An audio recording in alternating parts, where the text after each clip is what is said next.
So vanaand gaan ek nou nie expose nie, ek het nou net my 5 cent om te gee. So, Suzanne Smith Du Plessis, sy sê hierso op 'n post op die haatgroep, sê sy, ek aanvaar Lounsie gaan haar bewyse oor die teregstelling saam met my foudie post wanneer sy my expose.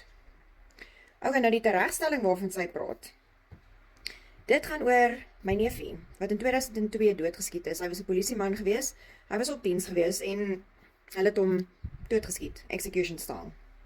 Nou, daai tyd het sy nie vir ons al die inligting gegee nie. Die eerste storie was, hy het haar gebel op pad huis toe en vir haar gesê, sy moet asseblief hom kos maak, hy is honger. Goed. Toe het ons op 'n stadium gedink, wel, ek weet my ouma het nog gesê, Shame, hy is op honger, maak dood.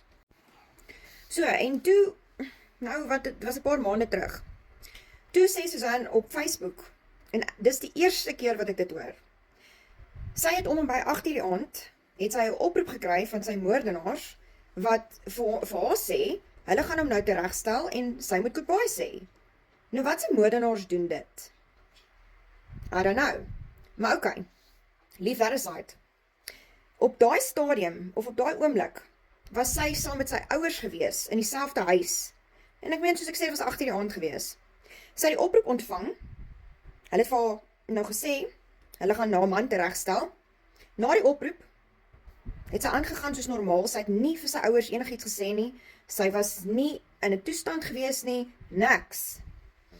Eers in die middel van die nag, toe polisie aan hulle deur kom klop, het my neefie se maale uitgevind, hy is doodgeskiet. Nou, wat 'n normale persoon kry so 'n oproep en sê niks en doen niks nie. Ek is jammer, maar dit is vir my baie fishy. Want ek het actually my tannie gaan vra. Ek het nie vir haar gesê wat Suzanne gesê het op Facebook eers nie. Ek het net vir haar gevra, wat kan ons sy onthou van daai aand? En sy het vir my gesê, Suzanne het om en by 8:00 'n oproep gekry. Sy sê sy weet nie waaroor was die oproep of wie was dit nie, maar Suzanne het nie huis ingekom en sy was nie huis gewees, het niks gesê nie. Glad nie snaaks opgetree nie. En toe vertel ek haar wat Suzanne gesê het. Toe sê sy weet nie daarvan nie. Nou dit is vir my bietjie snaaks. Just saying. En toe skryf Suzanne. Sy sê, sy praat nou van die expose en die foudie van haar, jy weet wat ek nou gaan opsit. So, sy daai waaraan die polisie hulle nie steur nie. Okay? Of wat sy nie heeltemal onnoosel genoeg is om aan hulle te probeer afsmeer nie. Ek hoop so, want ek het mos intussen op goedjies afgekom.